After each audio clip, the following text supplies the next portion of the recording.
ಮಿಕ್ಕಿದ್ದು 50-50. This is too much Ragini.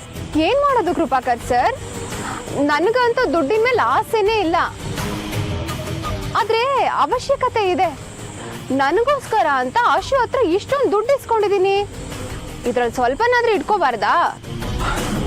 ಸ್ವಲ್ಪ okay Ragini, ಆದ್ರೆ 50% ಸಂಪಾದನೆ ಮಾಡೋದಾಗ್ಲಿ ಅಥವಾ ಇನ್ನೊಬ್ರ ಹತ್ರ ವಸೂಲಿ ಮಾಡೋದಾಗ್ಲಿ ಅಷ್ಟು ಈಸಿ ಅಲ್ಲ. ಪಾಪ ನಿಮ್ಗೆ ಗೊತ್ತಾಗ್ಬೇಕು ಹೇಳಿ. ಸರಿ, ಇವಾಗ ಇದನ್ನ ಇಟ್ಕೊಳ್ಳಿ, ಮುಂದೆ ನೋಡೋಣ. ಸರಿ ಸರ್, ನಾನು ಅಶೋಕ್ನ ಮೀಟ್ ಮಾಡಬೇಕು ಅಂತ ಹೇಳಿದ್ದೆ. ಟೈಮ್ ಆಗ್ತಿದೆ, ವೇಟ್ ಮಾಡ್ತಿದ್ದಾರೆ, ಬರ್ತೀನಿ. ಎಲ್ಲ ಕುನ್ನಿ ಅಕೌಂಟ್ಸ್ ಡಿಪಾರ್ಟ್ಮೆಂಟ್ ಕೈಗೆ ಸಿಗ್ತಾ ಇದ್ದ ಹಾಗೆ ಕಂಪ್ನಿ ಓನರ್ ತರ ಆಡೋಕ್ ಶುರು ಮಾಡಿಬಿಟ್ಲಲ್ಲ ಇವಳು. ಇರ್ಲಿ, ಖಜಾನೆ ಬೀಗದ ಕೀ ಇವಳ ಹತ್ರ ಇದೆ. ಸದ್ಯಕ್ಕೆ ಏನು ಮಾತಾಡೋದು ಬೇಡ, ನಿಧಾನವಾಗಿ ಸರಿಯಾದ ಟೈಮ್ ನೋಡಿ ಪಾಠ ಕಲಿಸ್ತೀನಿ.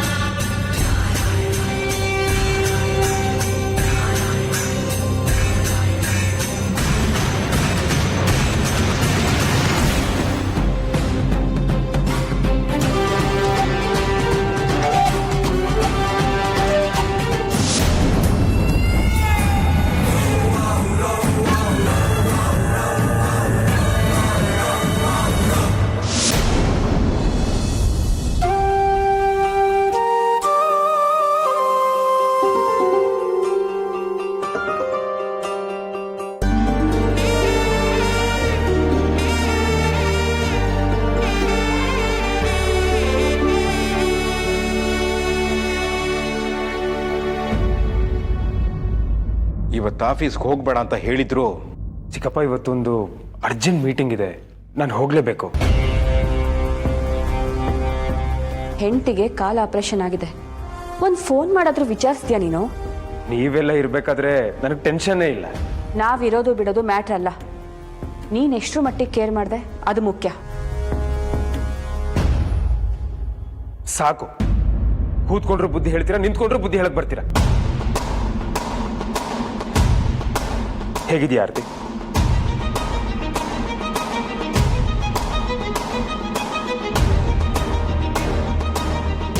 ಈ ರೀತಿ ಕೇಳೋದ್ಕಿಂತ ಕೇಳದೆ ಇರೋದು ಚೆನ್ನಾಗಿತ್ತು. ಭವಾನಿ, ಸಾಕು ಬಿಡಮ್ಮ. ಇವತ್ತು ಆಫೀಸಿಗೆ ನೀನು ಹೋಗ್ಲೇಬೇಕಾ? ಹೌದು ಚಿಕ್ಕಪ್ಪ. ಸರಿನಪ್ಪ, ನೀನು ಹೋಗ್ಬೋದು.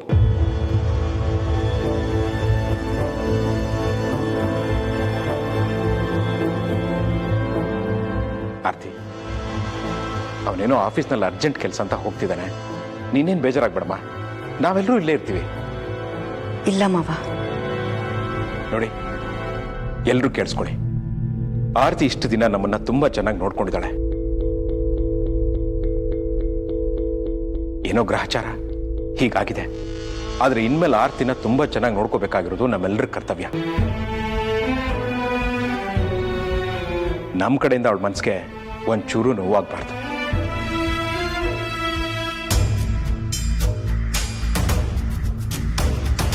ನೋಡಮ್ಮ ಆರ್ತಿ, ಇನ್ಮೇಲೆ 1 ತಿಂಗಳು ನೀನು ಕಂಪ್ಲೀಟ್ ಆಗಿ ರೆಸ್ಟ್ ತಗೋಬೇಕು. ರೂಮ್ನಿಂದ ಹೊರಗಡೆ ಬರೋ ಹಾಗೆ ಇಲ್ಲ. ನೀನ್ ರೆಸ್ಟ್ ತಗೊಳ್ದೆ ಹೋದ್ರೆ ಪರ್ಮನೆಂಟ್ ಆಗಿ ಕೂತಿದ್ಯಲ್ಲ ಚೇರು, ಅದ್ರ ಮೇಲೆ ರೆಸ್ಟ್ ತಗೋಬೇಕಾಗತ್ತೆ. ಹಾಗೆ ಆರ್ತಿ, ನೀನ್ ಇಲ್ದೇ ಇರೋ ಅಡುಗೆ ಮನೆ, ಈ ನಮ್ಮನೆ ಹಾಲು ತೋಟ ಎಲ್ಲವೂ ಅನಾಥ. ಅಷ್ಟೇ ಅಲ್ಲಪ್ಪ, ಅದಕ್ಕೆ ಕೈ ರುಚಿ ಇಲ್ದೇನೆ ನಾವು ಅನಾಥ್ರೆ.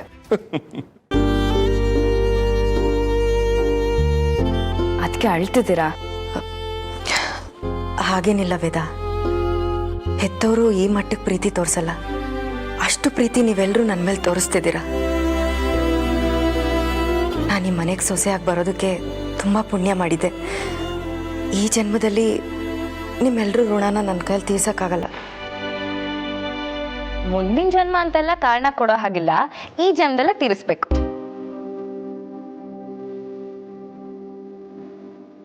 ವೇದ, ಭವಾನಿ, ಆರ್ತಿನ ರೂಮಿಗೆ ಕರ್ಕೊಂಡು ಹೋಗಿ. ಇದಾರಮ್ಮ.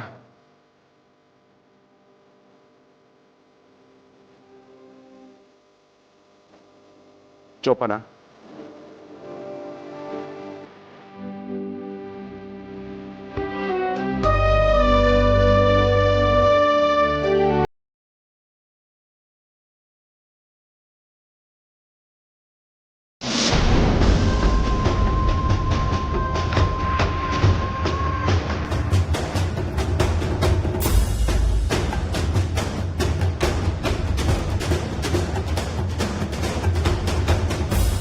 ಇಂದು ಮಧ್ಯಾಹ್ನ 12 ಗಂಟೆಯ ಒಳಗಡೆ ಸಂಗಮದಲ್ಲಿ ಇದನ್ನ ವಿಸರ್ಜನೆ ಮಾಡಿಬಿಡು. ಆದರೆ ಎಚ್ಚರ, ಅಡೆತಡೆಗಳಿಗೂ ಸಾಧ್ಯತೆ ಇದೆ. ಎಲ್ಲವನ್ನು ಮೀರಿ ನಡೆದರೆ ನಿನಗೆ ಕಾರ್ಯಸಿದ್ಧಿ ಆಗತ್ತೆ.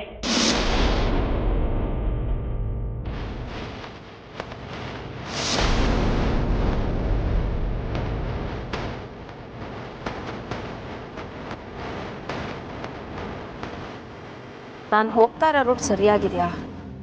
ಯಾವುದಕ್ಕೂ GPS ಹಾಕೊಳ್ಳೋದು ಒಳ್ಳೇದು ಅನ್ಸುತ್ತೆ.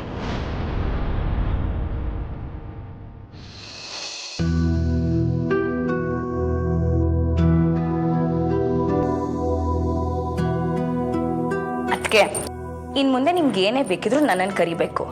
ಇನ್ನು 1 ತಿಂಗಳು ನೀವೇ ಯಾವುದೇ ನಿರ್ಧಾರಗಳನ್ನ ತಗೊಳ್ಳೋ ಹಾಗಿಲ್ಲ. ಒಬ್ಳೆ ರೂಮಲ್ಲಿ ಕೂತ್ಕೊಂಡ್ರು ಬೋರ್ ಆಗತ್ತೆ ಅಂತೆಲ್ಲ ಫೀಲ್ ಎಲ್ಲ ಮಾಡ್ಕೋಬೇಡಿ. ನಿಮ್ಗೋಸ್ಕರ ಒಂದಷ್ಟು ಒಳ್ಳೆ ಪುಸ್ತಕಗಳು ತಂದ್ಕೊಡ್ತೀನಿ, ಆಮೇಲೆ ಒಂದಷ್ಟು ಒಳ್ಳೆ ಸಿನಿಮಾಗಳನ್ನ ತಂದ್ಕೊಡ್ತೀನಿ. ಅದನ್ನು ನೋಡಿ ಆರಾಮಾಗಿ ರೂಮಲ್ಲಿ ರೆಸ್ಟ್ ಮಾಡಿ, ಓಕೆನಾ? ಮನಸ್ಸನ್ನ ಯಾವಾಗಲೂ ಖುಷಿಯಾಗಿ ಪ್ರಶಾಂತವಾಗಿ ಇಟ್ಕೊಳ್ಳಿ. Thank you so much Veda. ಮುಂದಿನ ಜನ್ಮದಲ್ಲಿ ನಿನ್ನ ಮಗಳಾಗಿ ಹುಟ್ಟಿ ನಿನ್ನ ಋಣನ ತೀರಿಸ್ತೀನಿ. Wow, feeling so blessed. Thanks. ಅದಕ್ಕೆ ಬನ್ನಿ, ಈಗ ಹಾಸಿಗೆ ಮೇಲೆ ಮಲ್ಕೊಳ್ಳಿ. ಬೇಡ ವೇದ, ನಾನು ಸ್ವಲ್ಪ ಹೊತ್ತು ಚೇರ್ ಮೇಲೆ ಕೂತ್ಕೊಳ್ತೀನಿ. ಸರಿ, ಸ್ವಲ್ಪ ಹೊತ್ತಷ್ಟೇ. ಹೀಗೆ ಕಾಲನ್ನ ಡೌಲ್ ಮಾಡ್ಕೊಂಡು ಕೂತ್ಕೊಳ್ಳೋ ಹಾಗಿಲ್ಲ, ಓಕೆನಾ? ಸರಿ, ನಾನು ಹೋಗಿ ತಿಂಡಿ ತೊಗೊಂಡ್ಬರ್ತೀನಿ. ತಿಂಡಿ ತಿಂದ್ಮೇಲೆ ಟ್ಯಾಬ್ಲೆಟ್ ತೊಗೊಂಡು ನೀವು ರೆಸ್ಟ್ ಮಾಡಬೇಕು. ಸರಿ ವೇದ.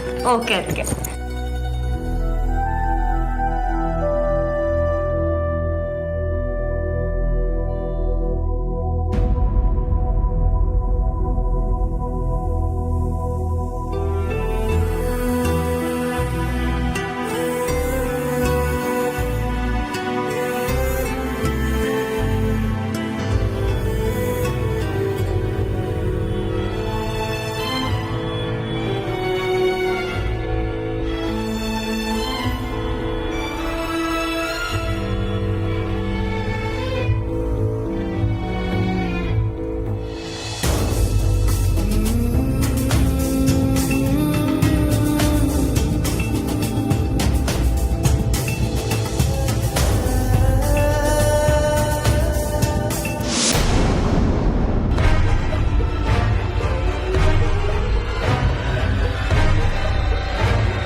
ಇಲ್ಲಿ 2 ರಸ್ತೆ ಇದೆ.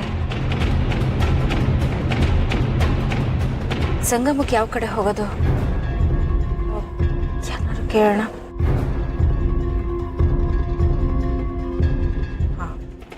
ಅಲ್ಲೊಂದು ಅಜ್ಜಿ ಇದೆ ಅಲ್ಲ, ಅವ್ರನ್ನೇ ಕೇಳೋಣ.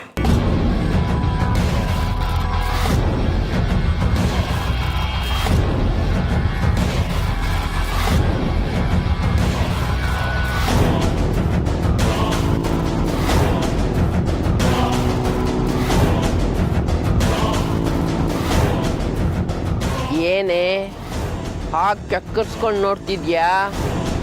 ಎಲ್ಲೋ ತಿರುಬೋಕಿ ಮುದುಕಿ, ನನ್ನನ್ನೇ ಏಕವಚನದಲ್ಲಿ ಮಾತಾಡಿಸ್ತೀಯ? ಕಿವಿ ಕೇಳಿಸಲ್ವಾ? ನನಗೆ ಚೆನ್ನಾಗಿ ಕೇಳಿಸುತ್ತೆ. ಸ್ವಲ್ಪ ಮರ್ಯಾದೆ ಕೊಡಿ. ಯಾಕೆ ಹಾಗೆ ನಗ್ತಿದ್ದೀರಾ? ನನ್ನ ಮುಖದಲ್ಲಿ ಏನು ಕೋತಿ ಕುಣಿತಿದ್ಯಾ? ಮರ್ಯಾದೆ ಕೊಡಬೇಕು ಅಂದ್ಯಲ್ಲ, ಅಲ್ಲ ನಿನ್ನ ನೋಡಿದ್ರೆ ಮರ್ಯಾದೆ ಕೊಡಬೇಕು ಅಂತ ಅನ್ಸುತ್ತಾ? ಏಯ್ ಮುದುಕಿ, ಬಾಯಲ್ಲಿರೋ ಹಲ್ಲೆಲ್ಲ ಉದ್ರೋಗುತ್ತೆ. ಉದುರ್ಸಕ್ ಬಂದವರೆಲ್ಲ ಅಲ್ಲಾಡೋಗ್ಬಿಟ್ರು. ಇನ್ನೇನ್ ಮಾಡ್ತೀಯ? ಸುಮ್ನೆ ನಿನ್ನ ಹತ್ರ ಯಾಕೆ ಜಗಳ? ವಿಷಯಕ್ ಬಾ. ಈ 2 ರಸ್ತೆಯಲ್ಲಿ ಸಂಗಮಕ್ಕೆ ಹೋಗೋ ರಸ್ತೆ ಯಾವುದು? ಸಂಗಮಕ್ಕ ಯಾಕೆ? ಅದನ್ನೆಲ್ಲ ಕಟ್ಕೊಂಡು ನಿನಗೇನಾಗ್ಬೇಕು? ಸಂಗಮಕ್ಕೆ ಹೋಗೋ ರಸ್ತೆ ಯಾವುದು ಅಂತ ಹೇಳು. ಆಹಾ, ಸೊಕ್ಕು ಮೈ ತುಂಬಾ ಇದೆ. ನಿಂದು ಯಾಕೋ ಅತಿ ಆಯ್ತು. ಹೋಗಿ ಹೋಗಿ ನಿನ್ ಜೊತೆ ಮಾತಾಡ್ತೀನಲ್ಲ, ನನಗ್ ಬುದ್ಧಿ ಇಲ್ಲ. ಆಯ್ತು, ಹೇಳ್ತೀನಿ. ನನ್ನನ್ನು ಗಾಡಿಲಿ ಹತ್ತಿಸ್ಕೊ. ಸಂಗಮದ ದಾರಿ ಮಾತ್ರ ಅಲ್ಲ, ಸಂಗಮದ ಹತ್ರನೇ ಕರ್ಕೊಂಡು ಹೋಗ್ತೀನಿ. ನಿನ್ನ ಈ ಕಾರಲ್ಲಿ? ಯಾಕೆ ಹಾಗಂತ್ಯ? ಎಂತೆಂತ ರಥಗಳಲ್ಲಿ ಹೋಗಿಲ್ಲ ನಾನು, ಇನ್ನು ಈ ಕಾರಲ್ಲಿ ಅಂತ್ಯ? ನಿನ್ನ ಕರ್ಕೊಂಡು ಹೋಗೋದು ಬೇಡ, ನಿನ್ ದಾರಿ ತೋರ್ಸೋದು ಬೇಡ.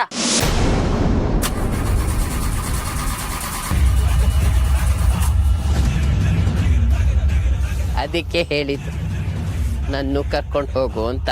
ನೀನ್ ಕರ್ಕೊಂಡು ಹೋಗ್ತೀನಿ ಅಂತ ಹೇಳಿದ್ರೆ ಕಾರ್ ಸ್ಟಾರ್ಟ್ ಆಗುತ್ತಾ? ಮೊದಲು ಹತ್ತಿಸ್ಕೊ, ಆಮೇಲೆ ನೋಡು.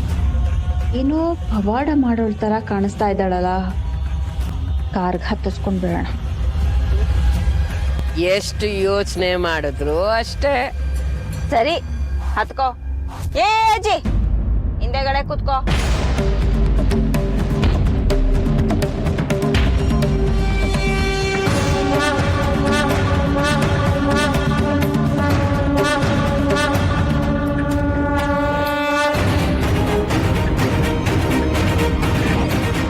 ಏನ್ ಹಾಗೆ ನೋಡ್ತಿದ್ಯಾ? ನಡಿಯೇ ರಾಣಿ. ನನ್ನ ಹೆಸರು ರಾಣಿ ಅಂತ ನಿನಗೆ ಹೇಗೆ ಗೊತ್ತು? ನೋಡಕ್ ಮಾತ್ರ ರಾಣಿ ತರ ಕಾಣ್ತಾ ಇದ್ಯೆ ಮೂದೇವಿ, ಅದಕ್ಕೆ ಹಾಕರ್ದೆ. ನೋಡು, ಮರ್ಯಾದೆ ಕೊಟ್ಟು ಮಾತಾಡು. ನಾನ್ ಯಾರು ಅಂತ ಗೊತ್ತಿಲ್ಲದೆ ಮಾತಾಡ್ಬೇಡ. ನಾನ್ ಯಾರಂತ ಗೊತ್ತಾದ್ರೆ 3 ದಿನ ನೀನು ಮೇಲೆ ಹೇಳಲ್ಲ. ನಡಿ, ಗಾಡಿ ಸ್ಟಾರ್ಟ್ ಮಾಡು.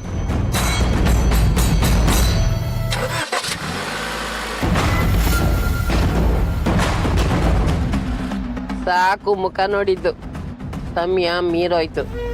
ಈ ಕಡೆ ನಡಿ.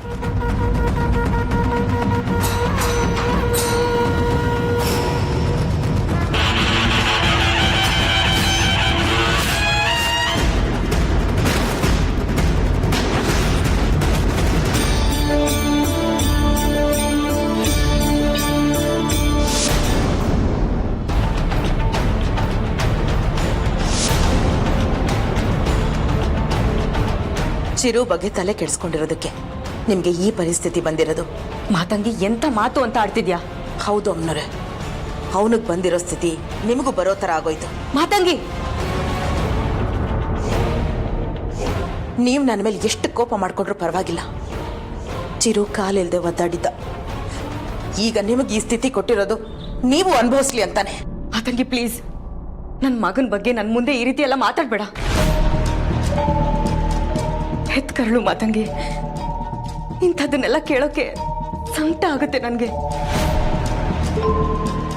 ಇದ್ರಲ್ಲಿ ಅವನದೇನು ತಪ್ಪಿಲ್ಲ.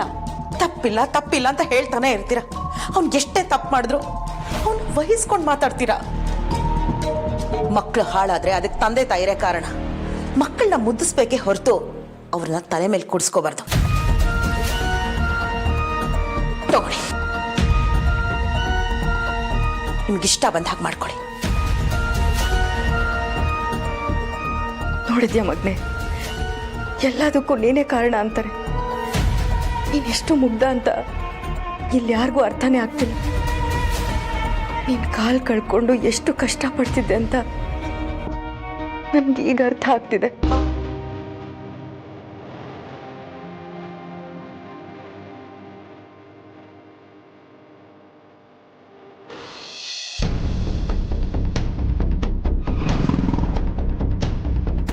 ಯಾವ ಊರ್ ನಿಂದು?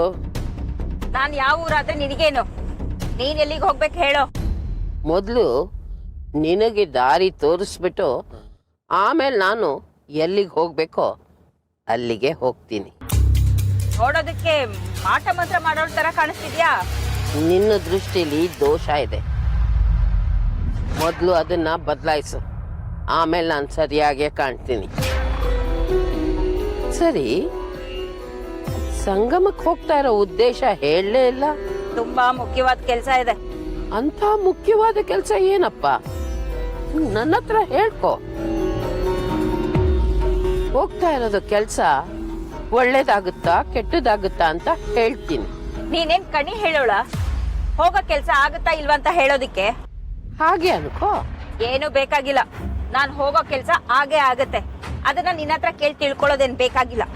ಒಳ್ಳೆ ಕೆಲ್ಸಕ್ಕೆ ಹೋಗ್ತಾ ಇದ್ರೆ ದೇವರು ನಿನ್ನ ಮುಂದೆ ಇರ್ತಾನೆ. ಕೆಟ್ಟ ಕೆಲ್ಸಕ್ಕೆ ಹೋಗ್ತಾ ಇದ್ರೆ ದೇವರು ನಿನ್ ಹಿಂದೆ ಇರ್ತಾನೆ. ಯಾಕೆ ಹಾಗೆ ನಗ್ತಾ ಇದ್ಯಾ? ನಾನು ಹೋಗ್ತಾ ಇರೋ ಕೆಲ್ಸ ನನಗ್ ಒಳ್ಳೇದು, ಬೇರೆಯವ್ರಿಗೆ ಕೆಟ್ಟದೆ. ಈಗ ಹೇಳು, ದೇವ್ರು ನನ್ ಮುಂದೆ ಇರ್ತಾನ ಹಿಂದೆ ಇರ್ತಾನ? ಓ, ಸ್ವಾರ್ಥಿ ಅನ್ನು. ಹಾಗೆ ಅನ್ಕೋ. ಹಾಗಾದ್ರೆ ದೇವರು ನಿನ್ನ ಮುಂದೆನೂ ಇರಲ್ಲ ಹಿಂದೆನೂ ಇರಲ್ಲ, ನಿನ್ ತಲೆ ಮೇಲೆ ಇರ್ತಾನೆ.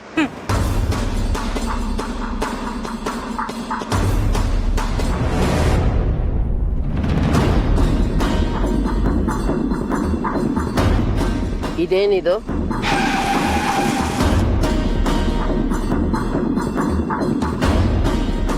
ಏ ಮುಚ್ಕಿ, ಇದನ್ನ ಯಾಕೆ ಎತ್ಕೊಂಡೆ? ಕೊಡ ಇಲ್ಲಿ. ಇಲ್ಲ, ಇದ್ರಲ್ಲಿ ಏನಿಟ್ಟಿದ್ಯಾ ಅಂತ ನೋಡೋಣ ಅಂತ ಎತ್ಕೊಂಡೆ. ನೋಡು, ನನಗ್ ಸುಮ್ನೆ ಕೋಪ ಬರ್ಸ್ಬೇಡ, ಕೊಟ್ಬಿಡೋದನ್ನ. ಇದ್ರಲ್ಲೇನು ಚಿನ್ನ ಇಟ್ಟಿದ್ಯಾ? ನಡಿಯೇ ಸುಮ್ನೆ. ವಯಸ್ಸಾಗಿದೆ ಪಾಪ ಅಂತ ಗಾಡಿ ಹತ್ತಿಸ್ಕೊಂಡ್ರೆ ನನ್ನ ಹತ್ರನೇ ಆಟ ಆಡ್ತಾ ಇದ್ಯಾ? ಒಳ್ಳೆ ಮಾತಲ್ಲಿ ಆ ಬ್ಯಾಗ್ನ ಕೊಟ್ಬಿಡು, ಇಲ್ಲ ಅಂದ್ರೆ ನಾನು ಸುಮ್ನೆ ಇರಲ್ಲ. ಇಷ್ಟಕ್ಕೆ ಯಾಕೆ ಇಷ್ಟು ಕೆಂಡದಂತ ಕೋಪ? ತಗೋ.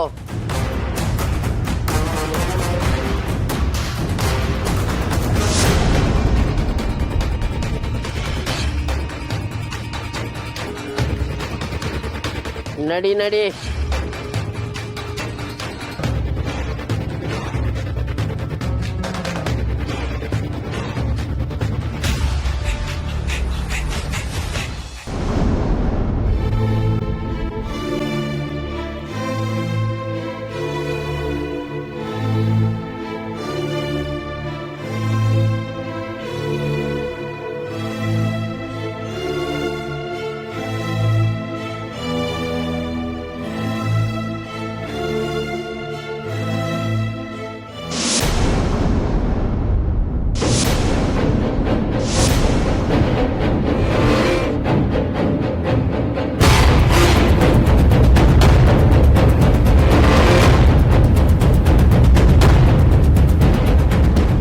ಗ್ಲಾಸ್ ಹೊಡೆದಿದೆ ಅಂದ್ರೆ ಏನರ್ಥ?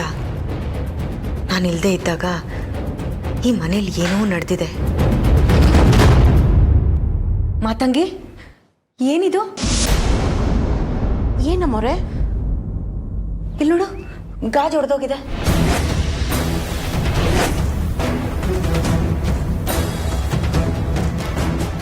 ನೆನ್ನೆವರೆಗೂ ಚೆನ್ನಾಗೇ ಇತ್ತು.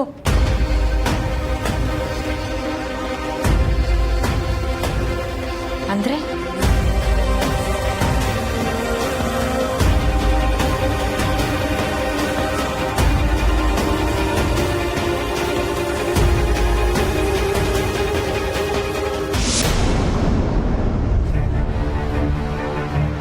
ಹೋಗ್ತಾನೆ ಇದೀವಲ್ಲ, ಇನ್ನು ಎಷ್ಟು ದೂರ ಇದೆ ಸಂಗಮ?